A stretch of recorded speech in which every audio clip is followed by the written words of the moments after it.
most athletes physiologically have the ability to get to Kona qualifying fitness. That's sort of a central core belief that I have after working with athletes over a long period of time, that while pro level fitness might be a different thing, and there might be some genetic lottery aspects to getting to that level of fitness, given the right training over a sufficient period of time, most athletes are able to hit that 65 to 70 mils per kilo. That Triathlon Show 186.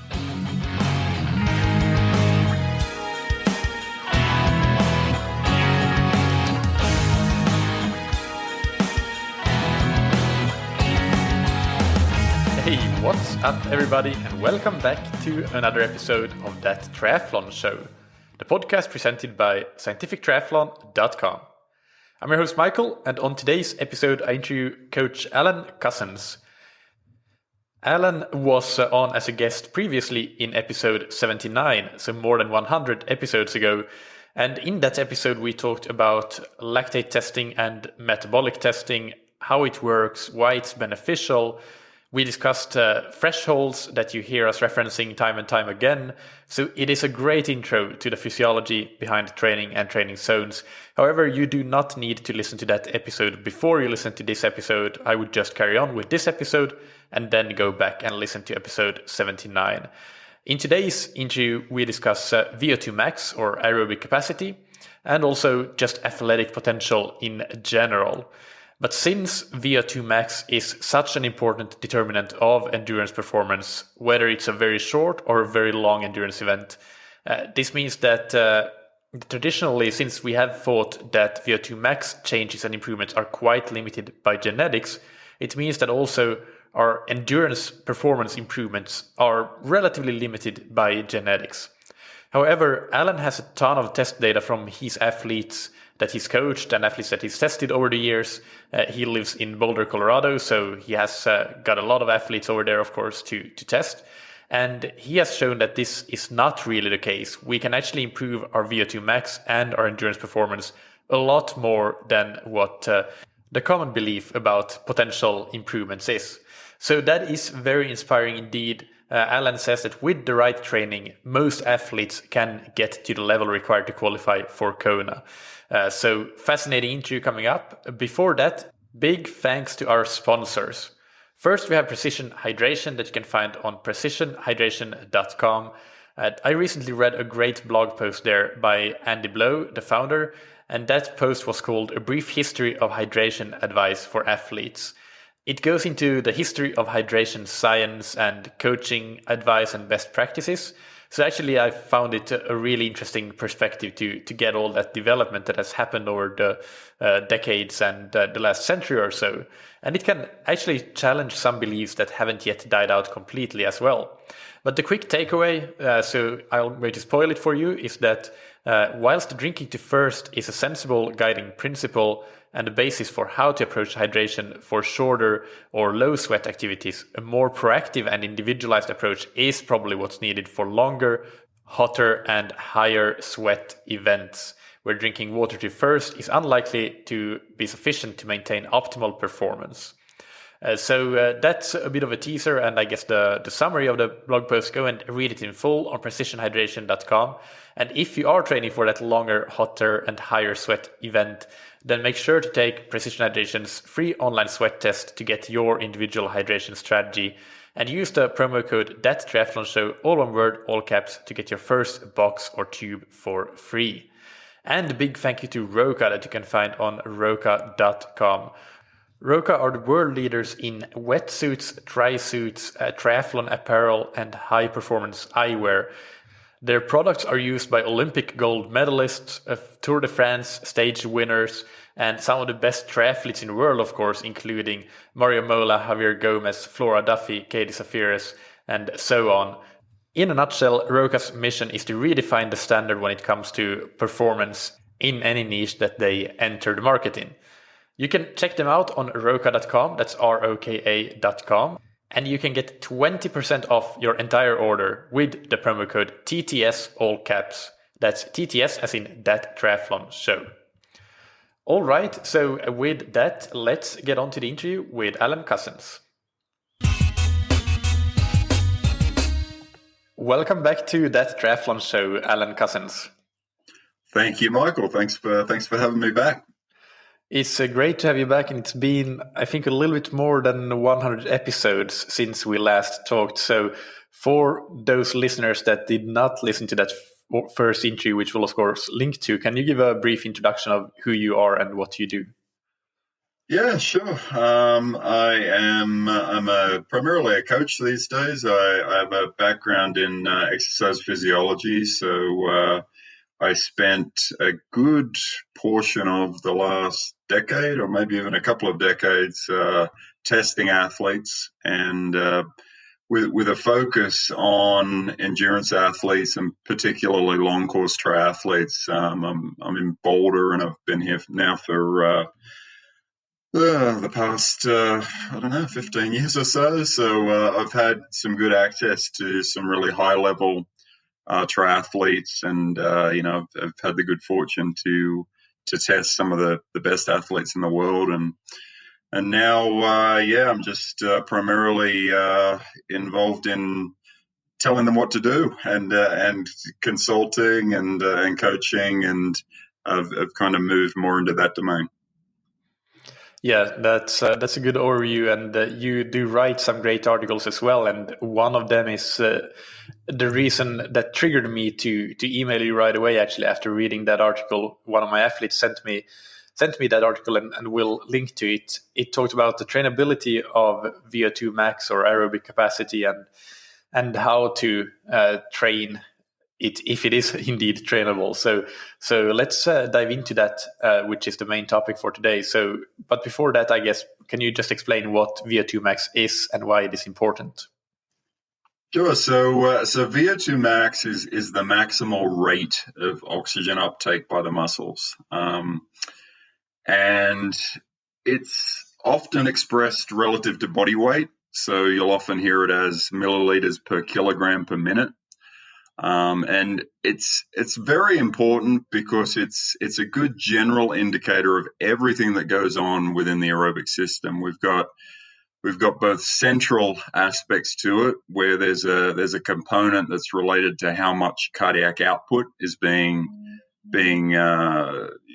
put out by the heart, and then there's also a muscle aspect to it, which is the ability of the muscles to extract oxygen from the blood that they're receiving. So we're really covering a lot of bases. When we say that an athlete has a high VO2 max, we know that they have a really strong central system and the ability to get a lot of oxygen to the muscles.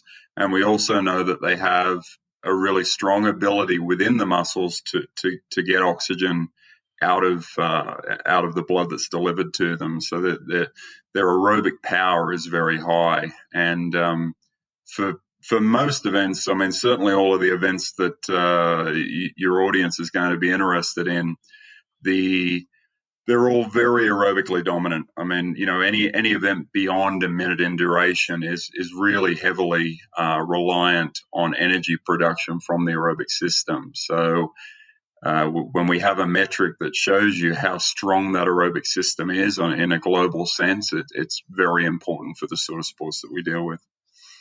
Yeah, absolutely. So you mentioned there that the unit of measurement being milliliters per kilogram body weight per minute. So can you give some benchmarks? Because I'm sure a lot of people will have seen estimates on their Garmins, for example, of what their VO2 max might be, or maybe even gone and had a test taken. So what would be some benchmarks for different demographics, if you talk a little bit about what a professional might see versus a high-level amateur or a beginner athlete, and also differences between males and females and 20 versus 50-year-olds and the likes? Sure. Yeah, the world-class levels are in the range of 75 to 85 mils per kilo for men for more of the short course type athletes, and generally about 10 mils per kilo less for females. So, most of us when we're looking at the numbers in our Garmin, might be seeing 55 and 60. That really puts in perspective just how strong the aerobic system in those world-class athletes is. Ironman athletes typically are a little bit lower than short course athletes in my experience. More in the range of 70 to 80 mils per kilo for the guys and 60 to 70 for the females. Kona qualifier type athletes are starting to get down a little bit below that in the 65 to 70 range for guys. And then average, I guess, for sort of your middle of the pack recreational athlete would tend to be more in that 50 to 60 range for guys, and maybe 40 to 50 for females. The aging question is really interesting because the rate of decline with age is very different depending on whether you're a lifelong trained athlete versus a sedentary athlete, or even an athlete who was serious and then retired, and then stopped. There's been a lot of studies that have shown that in athletes who train over the course of their entire life, the drop in VO2 max per decade is actually pretty small. It can be as low as 5%. So when we see these, 70, 75-year-old athletes who still have VO2 maxes higher than, an untrained 20-year-old, I think it gives a little bit of hope, and it gives a little bit of an indication of just what a potent stimulus exercise or exercise over the entire lifespan is. Absolutely. Yeah, that is impressive indeed. I guess one follow-up question then is, in terms of the different disciplines, is it more or less similar if you're a similarly strong cyclist and runner? Would you have very similar values on cycling and running? And what about swimming, even mostly theoretically, because that's quite rare for us to test in practice. But can you talk about those different disciplines? Yeah, sure. Yeah, typically there is a little bit of a gap between the bike and the run. It depends a little bit on the size of the athlete. Athletes who are a little bit larger will tend to be able to narrow that gap a bit more than smaller, lighter athletes. But somewhere in the range of 5 to 10% would be a pretty typical gap that I would see when bike and run testing the same. The running VO2 max would be higher than the bike. Yeah, and as you said, swimming. We have done some VO2 max testing in the pool. When I was at the Institute of Sport, we used to wheel the Met cart up and down alongside the pool. But yeah, typically it's not done. But yeah, the swim values are interesting because swimmers would be one of the examples where they tend to get by with a lower VO2 max than some of the other endurance sports, probably because of the muscle mass involved in swimming versus running and cycling. So now if we get to the main question here, how trainable is VO2 max, or I guess how trainable has it been considered to be traditionally, and what is the evidence behind that belief? Yeah, that's that was kind of the question that I tried to attack in the article that you were referencing, and the reason that I think it's important to cover that, and the reason that I decided to write the article was because when I was coming up in my my undergraduate degree, it was drilled into us that VO2 max is very genetically determined, and that at best you can expect to increase your VO2 max by 5 to 15%. If you're on the lucky side, if you're a high responder or whatever. Whatever the case might be, you might be closer to 15%, but for most of us, 5 to 10% is as good as it's going to get. And my experience hasn't gelled with this at all. The research, I guess, that it was based on is a lot of short-term studies. There's a really famous study by Jack Daniels and a couple of other scientists that's often cited, and it was an 8-week study that showed a big increase in these untrained athletes' VO2 max in the first 4-week period, and then a plateau after that. And that sort of pattern has been replicated time and time again in these short-term studies where we get a large increase in a fairly short period of time, and then a relative plateau. And I think that because we're limited to, or because a lot of these studies are limited to these short time spans, we don't really see the pattern beyond that. And I think that is probably responsible for a lot of these rules of thumb that, your VO2 max, you're essentially going to get very close to your maximum potential within a short period of time, and it's not going to go up much from there. Right. So what do you see in practice? Because you're, as you mentioned, a coach, but also you do testing on your athletes. So you have a lot of data, and you have a lot of long-term data. Importantly, so what have you seen is I guess possible in the real world? Yeah. So the article that you referenced was a case study of an athlete that I worked with over a little more than 3 years, and he came in as a very normal, athlete, kind of middle of the pack guy. And we tested him, and his initial VO2 max was 53 mils per kilo. So it was smack bang in that average range of somebody who's relatively fit and a recreational athlete, but by no means would we say, based on that he has a huge potential for improvement, but becoming elite. Over the course of 3 years, he increased his VO2 max from 53 mils per kilo to 74 mils per kilo. So if we think back to some of those numbers that I was kind of referencing, 74 is starting to get up to a fairly elite level of performance, kind of knocking on the door of a lot of the pro males that I've tested. So that was a bump of 40% over those 3 years. So obviously a much greater increase than the 5 to 15% that I was told during my undergrad was what I could expect.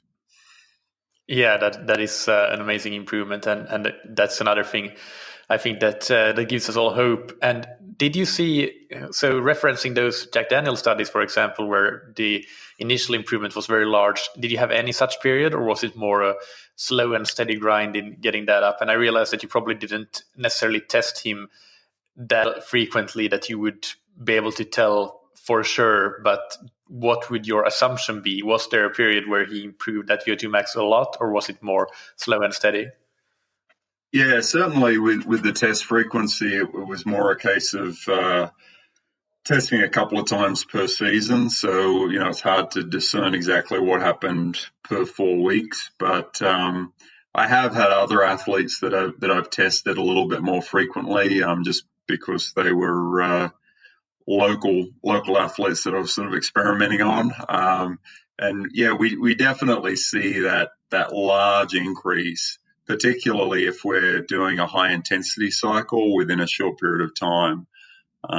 So I think that adds a lot of confusion, because there's almost two types of increase. There's the type of increase that you get from short duration, high intensity training. And then there's this kind of long, steady grinding increase that you get from the volume. And I think that occurs for pretty much everyone. When we do a high intensity block, we generally see a good boost, but that boost plateaus out. It's not sustainable over the long term. Right. So what would you then ascribe? The main reason behind his improvements to? That would be that sort of big volume over a long time, then I guess you're alluding to. So can you get into the type of training that led to that big increase over those years that you coached this athlete? Yeah, for sure. Yeah, I think the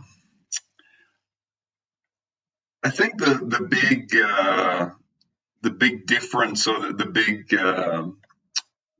confusion point often comes from the fact that athletes think that they have to train at a certain point in order to improve that point. And as we were saying with VO2 Max, it's this composite of a lot of different things going on within the aerobic system. We've got the oxygen delivery, we've got the oxygen extraction from the muscles, and when we look at the muscles, it's all fibers within the muscles. They all are helping out in terms of their ability to extract that O2 and to contribute to the O2 uptake. So, I think when we take that perspective, it changes our view a little bit on what training is actually improving VO2 max. And my perspective and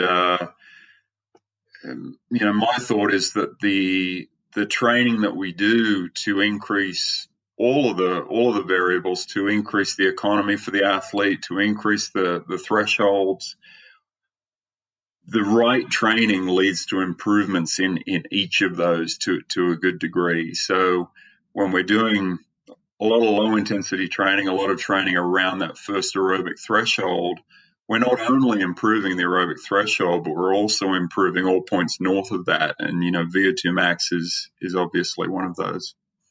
Yeah. So that tells us quite a bit already about what your view on training is, and I'm quite familiar with it because I read your blog, which is another thing that we'll link to, and it's a very good one, very well written with a lot of details and statistics and the likes that I know that a lot of listeners of this show would like. So definitely recommended reading. So for example, for this athlete, then how would you structure a season and structure a mesocycle, structure a microcycle if you go into a bit more detail? Yeah, so for this athlete,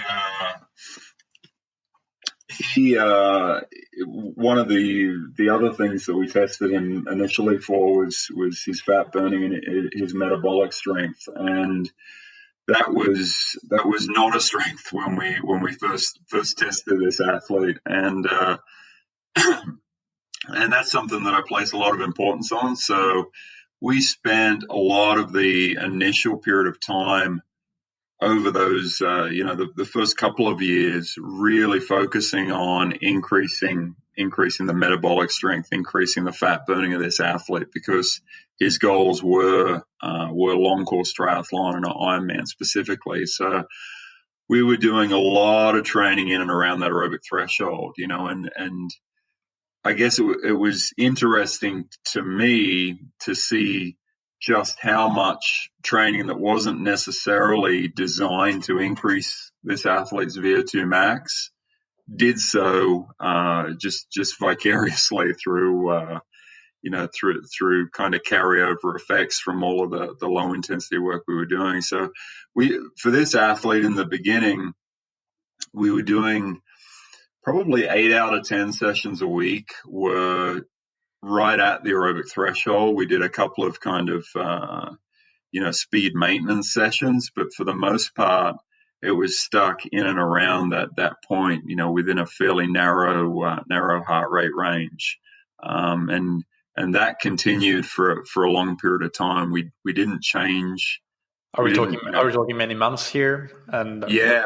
Essentially, the first 2 years really was focused on increasing the fat burning, and I could probably write another article on the improvements there, because they were equally impressive. But for the first 2 years, he was doing just a lot of volume, a lot of work, probably heart rates. I'd have to look back at his zones, but 120 to 135 beats per minute, that sort of range.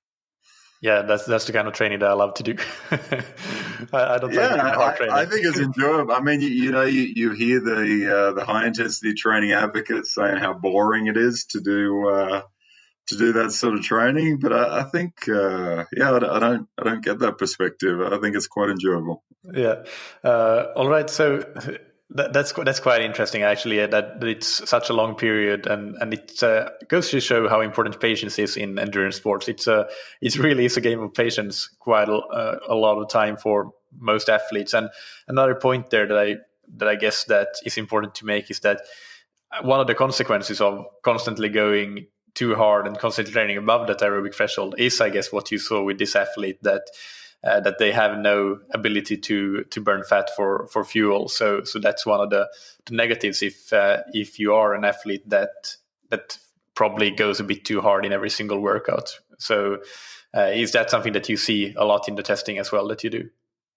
Exactly. Yeah. I mean, that, he was extreme on both levels, but that pattern of an athlete who's come from a high intensity training program, and they come in and they get tested, and oftentimes they haven't been tested before. The metabolic side of things is generally the least impressive. So, even athletes who might have a decent VO2 max, their metabolic system is often shot after doing these extended periods of that, high intensity, or it's not even really high intensity. Typically it's that moderate, grindy, sweet spot sort of training that tends to get prescribed a lot. And I think, from both of those physiological adaptations, the metabolic side and the VO2 max side, it can have a really negative effect on both of those. Yeah. I have a few follow-up questions on the training, but first, one thing that I want to come back to in terms of the trainability and how much improvements in VO2 max you can see is, we're now talking about a case study, but of course, as you've mentioned already, this guy was a bit of an extreme case. What are some more typical improvements that you see in athletes from training intervention to, and this can be a long period, mind you, of course, but how trainable do you see that VO2 max can be in more normal cases? Yeah, so that's an interesting question, and I can be a little bit geeky, Michael. I don't know if you know this. I like to. Yeah, I have noticed. I like to play around with numbers and things like that. And one of the things that I did when I was putting together the case study was I pulled all of my data down from all athletes that I'd worked with over multi-month periods, and built a linear model to see just what the average increase was over that 3-year period. So I've got basically a scatter plot with a line going through it to see what the average jump in VO2 max for those athletes with multiple tests is. And it was 24%. So he went 40% from 53 to 74 mils per kilo.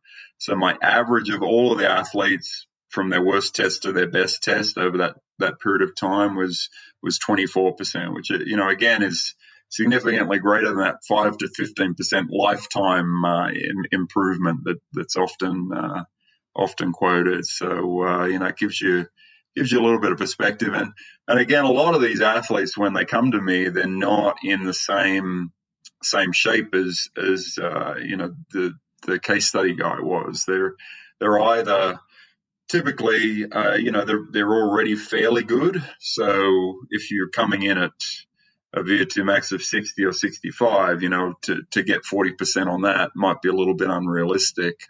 So I think that's another important point to make is we might not see exactly the same percentage jump if athletes have already kind of eked out a good amount of that potential improvement, which is what tends to happen. And certainly at the pro level, an athlete who comes in with a VO2 max of 75, you're not going to improve that to what 40% would be, 100 and something. Yeah. So of course, and that's an interesting point. So if do you have any data or a hunch of to what kind of range that you quite often tend to be able to improve VO2 max in your age groupers? Like for males, is it to the 60 to 65 range, is that usually doable, or is it something else? And correspondingly for the females, do you have some range that you think that for the average listener that might be possible as the end point? Yeah, I think I certainly think that most athletes physiologically have the ability to get to Kona qualifying fitness. That's sort of a central core belief that I have after working with athletes over a long period of time. That while pro level fitness might be a different thing, and there might be some genetic lottery aspects to getting to that level of fitness, given the right training over a sufficient period of time, most athletes are able to hit that 65 to 70 mils per kilo range. But again, that's the right training over a long period of time is the caveat, and is often the hardest part of the equation to actually make happen in the real world. Yeah, but in saying that, I think you just became most of the listeners' new favorite interviewee. You gave us all a lot of hope, so that's great. And hopefully your telephone line is going to go pretty hard as well after this. Well, I could only call it like I see it, and I think it's very rare for an athlete to put in 800 to 1,000. If you're putting in more than 1,000 hours per year and you're not qualifying for Kona, then that would be very rare to see. But before you start making the phone line go crazy, those are the expectations. I've certainly worked with age groupers who've put in 1,000 hours in order to hit their Kona qualifying goal. Yeah, well, you preempted my next question, which is that everybody's going to ask now that, well, if I only have X amount of hours to train, does it apply to me? So I guess, can you elaborate in general on the training volume that it might take to improve VO2 max in general, not necessarily get to Kona, but talk about volume and how you view it.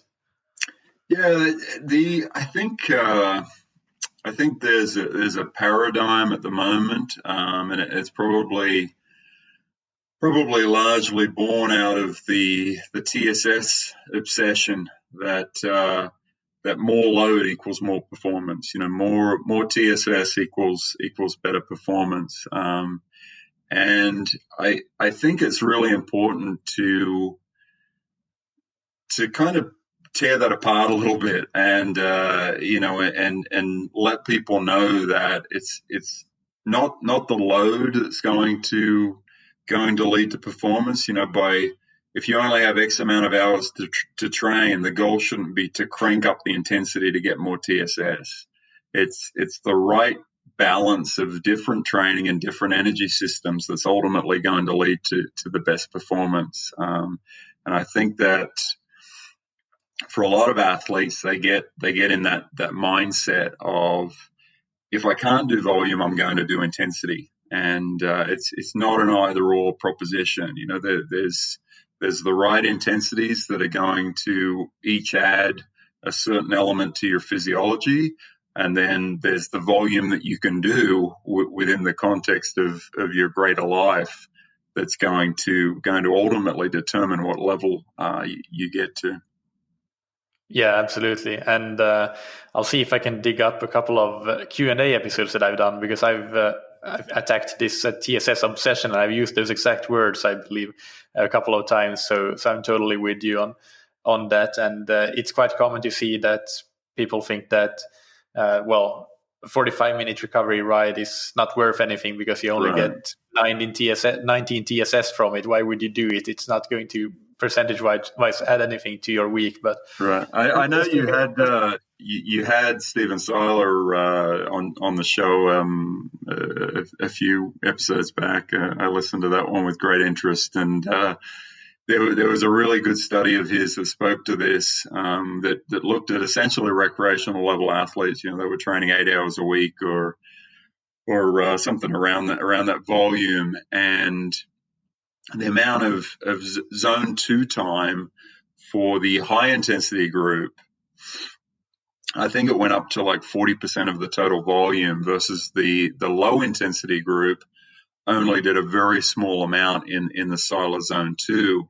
And, for all of that extra effort and for all of that kind of mid-range sweet spot work that you would, that the Zone 2 group did, there was absolutely no improvement in performance, So I think that speaks a lot to what we're talking about, that assumption that by cranking up the intensity and taking it from easy aerobic to moderate or even almost thresholdy sort of aerobic, that we're going to get this big performance boost. And the research and certainly my experience doesn't back that up.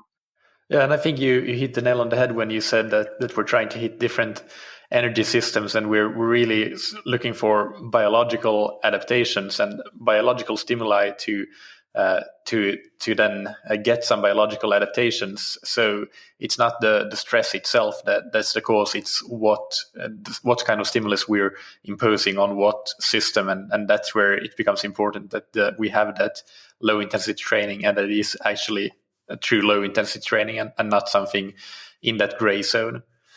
So if we talk a little bit more about volume, because I think a lot of people will want some specifics. Let's take as an example, let's say you want to go to Kona.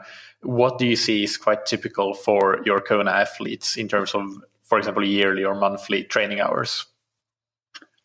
I think 800 hours is typical. If I had to put a number on what a Kona qualifier does over the course of a year, I would say 800 hours of training would be a reasonable average responder kind of guess, and obviously that fluctuates. So that's 16 hours a week, and obviously that fluctuates. In the early season it might be 10 to 12 hours a week, and in the late season there might be some 20-hour plus weeks. But that that would be the average responder, and certainly I've worked with athletes who are well below that, who are the proverbial get to Kona on 10-hour-a-week athletes, and lucky them, they won the genetic lottery and they're able to do that.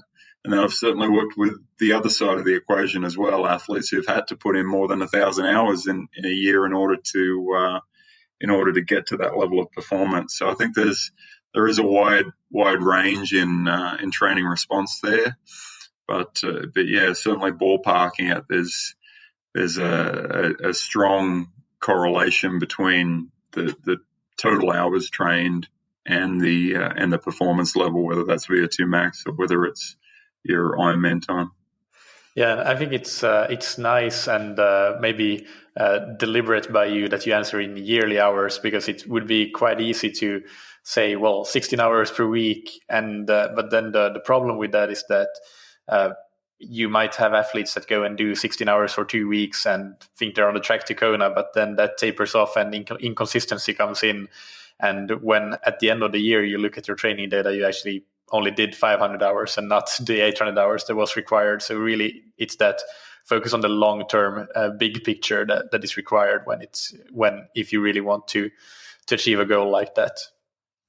Exactly. Yeah, the 16 hours sounds very easy, doesn't it? It sounds quite small, and 800 hours sounds quite large. So it's really that element of consistency that's separating the two. Yeah. So when it comes to the high intensity training that you do, what is it? How do you structure it into a training program for your athletes? I know it might vary significantly, of course, but can you just give us an overview of how you view high intensity training? Yeah, that's a great question. One of the big, I guess, influences on my view of high intensity training was an Australian swim coach named John Carew, who was the coach of Kieran Perkins, who was a multiple Olympic champion and world record holder in the 1500. And his take, he was very big on heart rate training. So all of the high intensity training sets were done specific to given heart rates. And for Kieran, most of these heart rate ranges kind of topped out right around threshold. So right around threshold heart rate. That said, a lot of the types of training that he was doing were short duration. So he'd do sets of hundreds with 30 seconds rest, that sort of thing, with a goal of staying in and around that threshold heart rate. So the pace might be VO2 max or close to it, but the overall demand of the session was still at a threshold level. And that and a lot of other early interval pioneers had a big impact on the way I view interval training and the sort of stress that I want to create with interval training. So I tend to favor that approach for most of the year. We will do some fast workouts, but generally from a metabolic or a total stress perspective, the heart rate doesn't reach very high levels. We'll control the work rest ratio to keep it in and around that threshold level, and oftentimes that means doing quite short intervals. Yeah, that is very interesting, and that's similar for, well, you focus mostly on long course athletes, but if you have a short course athlete, would that be the same type of focus that you would have? Yeah, for sure. I mean, I think that the only difference is for very short events, there's probably that period of sharpening, where you're not doing those shorter intervals, you're doing longer intervals where there will be significant lactate accumulation. So that those blocks would become a little bit more important for sports where the anaerobic system's important.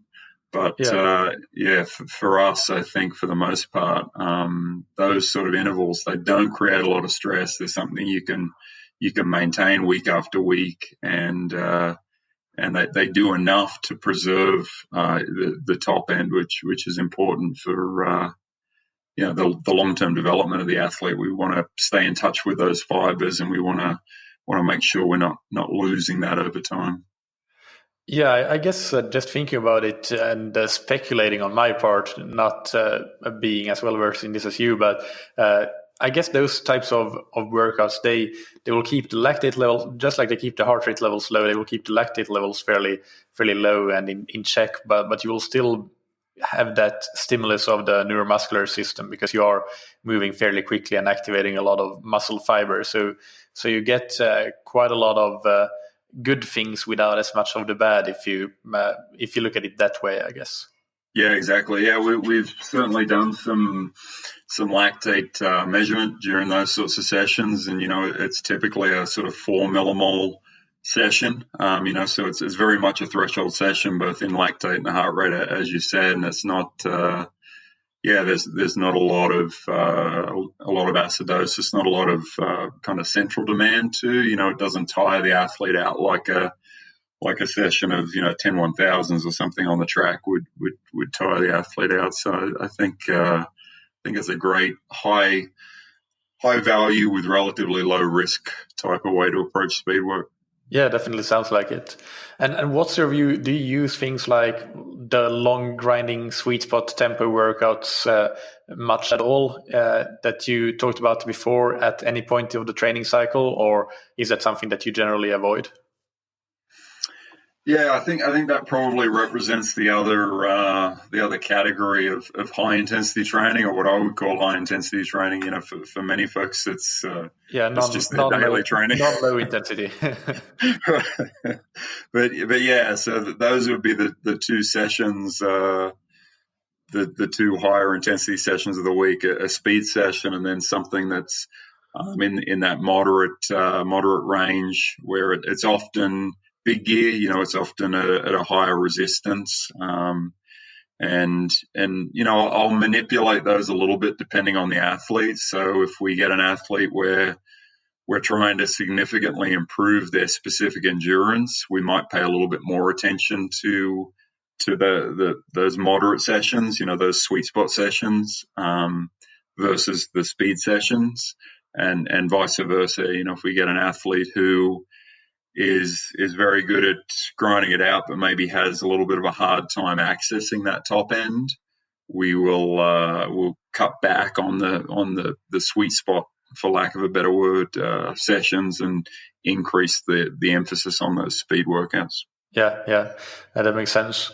And for the low intensity training, you mentioned for the case study person that you had been spending most of those low intensity sessions right around that first threshold, LT1 or the aerobic threshold. Is that typically the case, or are there athletes where you prescribe some sessions at the first threshold, but some other are pure recovery sessions, just go super easy? Or how do you basically distribute the sessions within that low intensity zone? Yeah, I think the answer would be that it is typical. That by far and away the bulk of the training sessions that I prescribe are in and around the aerobic threshold.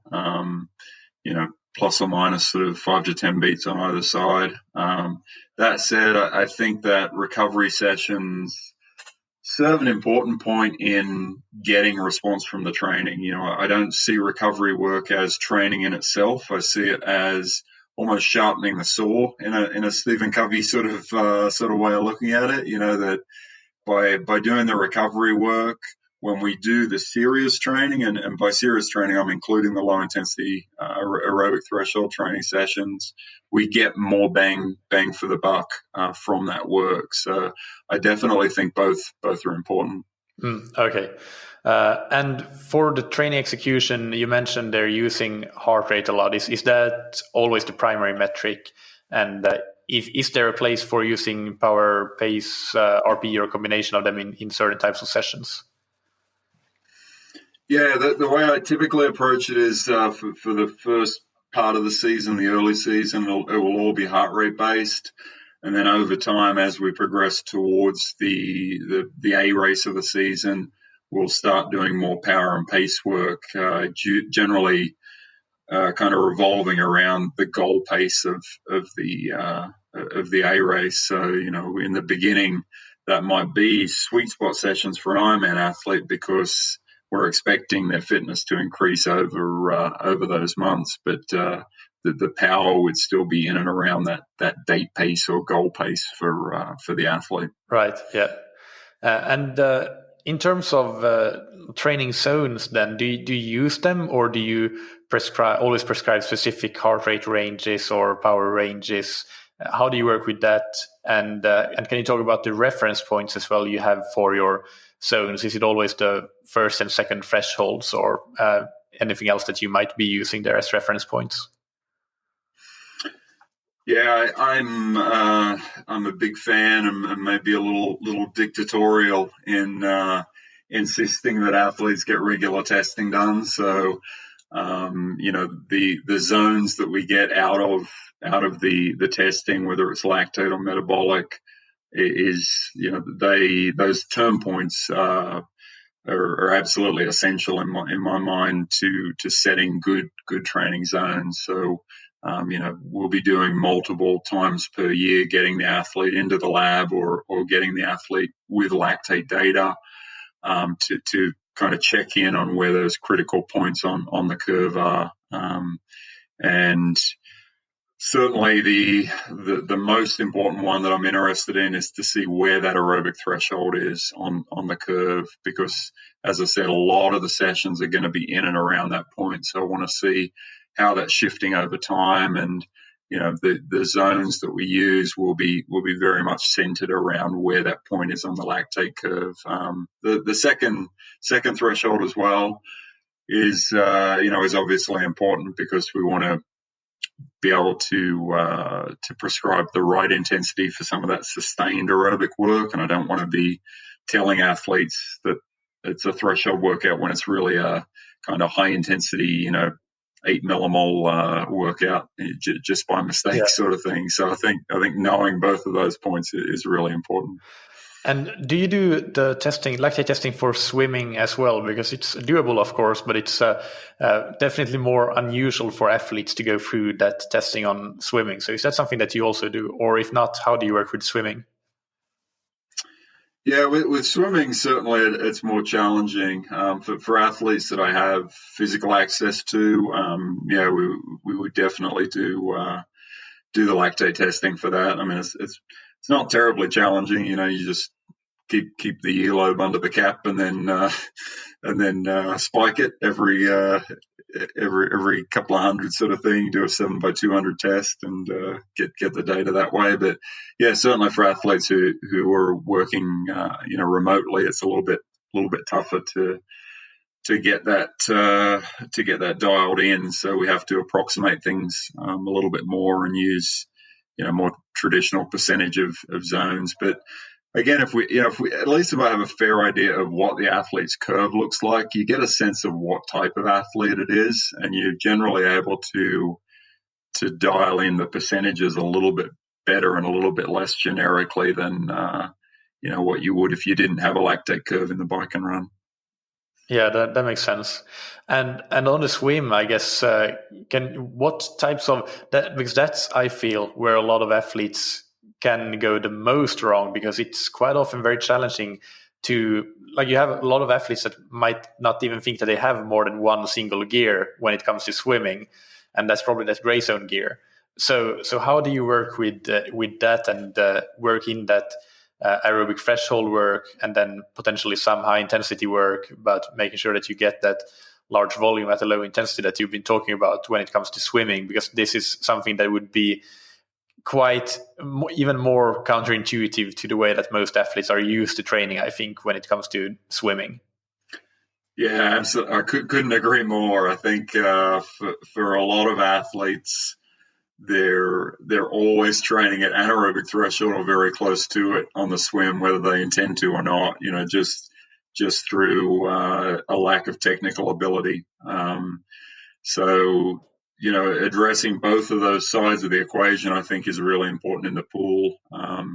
Getting the athlete able to swim at very, very low efforts and having the technical ability to do that, which often comes down to things like getting the breathing dialed in so that they're not expending a whole lot of energy every time they lift their head to get a breath. Those sort of very simple technical skills can give the athlete access to lower ranges of output, so we can start to do more aerobic threshold work. Whereas for a lot of athletes who don't have that ability, no matter what they do, they're always going to be in that Sila zone 2 or Friel zone 3-4 sort of range when they swim.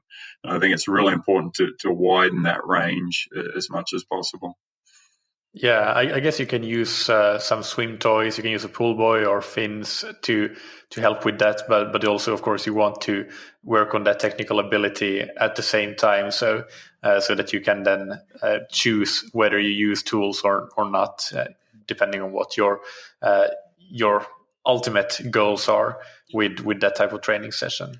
Yeah, I mean, I think tools can become a bit of a crutch, so it's important to develop the ability to swim easy and not have a high heart rate when you're doing that, and I think for a lot of triathletes, when they want to swim easy, they just put the pull buoy in, and that's probably not ideal. Do you use heart rate? Do you have a lot of athletes that have the swimming compatible heart rate monitors, and do you look at that data a lot? Is it something that you use in your coaching?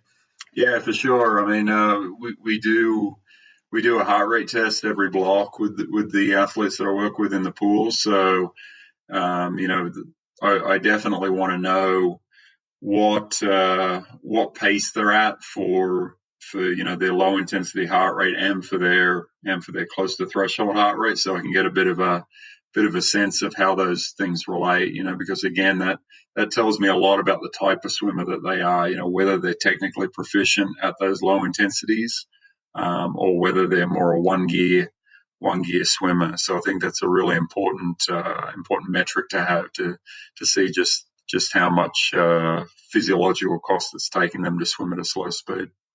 Yeah. I have one athlete that I coach that uses the swimming heart rate monitor, and I just started to find it really, really valuable to see that heart rate data, and it's definitely a massive boost in terms of the information that you get as a coach, and perhaps that's something that even self-coached athletes should consider investing in if they're going to give this type of training a go to actually get a look at their swimming heart rates. And now there are even like the Polar, I think, arm strap that measures heart rate, so you don't have to use a chest strap if you don't want to. And there are various options now, so they're starting to become more available. So that's something to consider for the listeners. Yeah, they're great for races too. They really come into their own in the race environment, because I think athletes on the whole typically underestimate by 20 to 30 beats just what their heart rate is when they're swimming in a race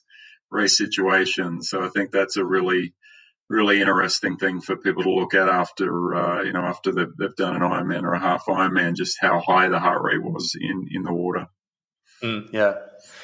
All right, Alan, this has been absolutely fascinating, and we'll link to, of course, to the previous interview as well, which was a deep dive into testing, lactate testing, and metabolic testing, and all those things. So definitely, listeners, go and check that episode out after you listen to this. Is there anything that we didn't cover related to this topic that you want to discuss still?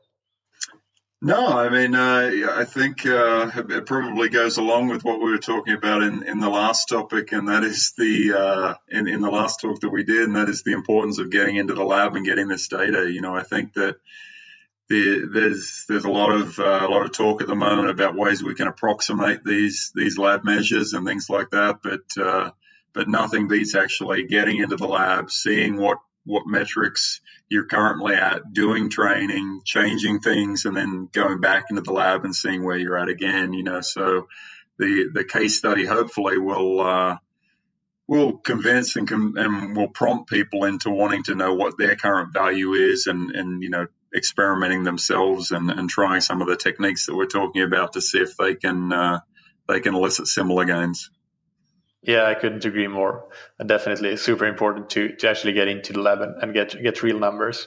And finally, is there anything that you want to plug? Do you have coaching slots available for listeners that are interested, or is there anything that you're working on, any projects that you're excited about at the moment that you want to share with us? I have a project that I'm very, very excited about, Michael, but we'll have to talk about that at a later time. It's a little under wraps at the moment, but there's some exciting things in the works that I'll definitely be divulging a little bit more on in the coming months. All right. Well, you'll absolutely get an opportunity to share it here when the time comes. So thank you once again. It was a pleasure having you on. Thanks, Michael. Likewise. I really hope that you enjoyed that interview, and I have a few key takeaways here that I noted down.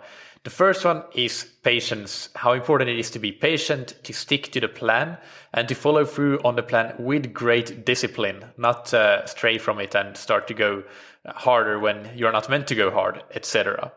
The second takeaway that I noted down is that there's no shortcut. If you did not win the genetic lottery, and it's very sad, I know this because I know I didn't, but you can still get really competitive. But what you need to do instead is to just put in the work. And a common theme that we talk about is to not look so much at your training week, but look at your training year. If you put in the work consistently over a training year, and that training is the right training for you, that's where you start to see dramatic differences and improvements. And finally, testing. Proper testing takes much of the guesswork out of the planning process and finding what training is right for you. And this is another common theme. But when it comes to triathlon budgeting, investing primarily in high return on investment things like proper testing, coaching, video analysis, and so on, these are the investments that you want to do because they are the ones that you will get the most return on. It is really quite simple. All right, so you can find the show notes as usual on thattriathlonshow.com. Just click through to this particular episode, and the show notes will of course have links to the related episodes, including episode 79, which was the previous interview with Alan Cozens on lab testing, and episode 177 that we mentioned, Polarized training with Dr. Stephen Seiler. In the next episode, I interview Professor Andy Jones from the University of Exeter in the United Kingdom. He has also worked with Nike on the Breaking 2 project. He's worked with world record holder Paula Radcliffe. That's the female's marathon record that we're talking about. And he has done such an amazing amount of work in academia, in performance physiology. He's perhaps most well known for his work in nitrate supplementation, or beetroot. His Twitter handle is actually Beetroot Andy. So of course we'll talk about nitrate loading and how that applies to triathlon and endurance sports in general. How should you nitrate load? Who should do it? How much performance benefits can you get? But we'll definitely get into some other topics as well on the various areas of expertise that Andy has, since I don't want to miss that opportunity when he has such a wealth of knowledge in various areas. So stay tuned for that next week. Of course, in the meantime, there will be a Q&A episode coming out on Thursday. Do subscribe to the podcast if you haven't already, so that you don't miss anything. One final piece of house cleaning item for those of you that buy training plans on scientifictriathlon.com. Please bear in mind that we have the training plans on Training Peaks as well. But if you want to use the plan on Training Peaks, then you should not buy the plan directly on the website, but you should click the link on that training plans page that says something along the lines of "Get this plan on Training Peaks." And that link will take you to the Training Peaks website, where you can actually buy the Training Peaks version of the plan, because the Training Peaks version can only be sold on Training Peaks website, on the Training Peaks website itself. And actually, if you do buy it through Training Peaks, then you can just email us, email support@scientifictriathlon.com, and you will get the PDF version of the plan for no extra cost. What happens if you buy the plan directly on scientifictriathlon.com is that you will get the PDF version. And it's important that we have that available, because not everybody uses Training Peaks. But then you can't use that within Training Peaks itself. And it's not as simple as directly transferring that training plan to Training Peaks. So keep that in mind if you're interested in training plans. Which, if you are interested in training plans, or for that matter in coaching or the other services that we offer, be sure to check out scientifictriathlon.com to learn more. Big thanks to Precision Hydration that you can find on precisionhydration.com. Get your first box or tube for free with the promo code ThatTriathlonShow, all one word, all caps. And thank you to Roka that you can find on roka.com. Get 20% off your entire order, whether it's wetsuits, tri-suits, high-performance eyewear, or any of the other product lines that they offer, with the promo code TTS, all caps. Thank you, as always, for listening. Keep training smart and keep loving triathlon.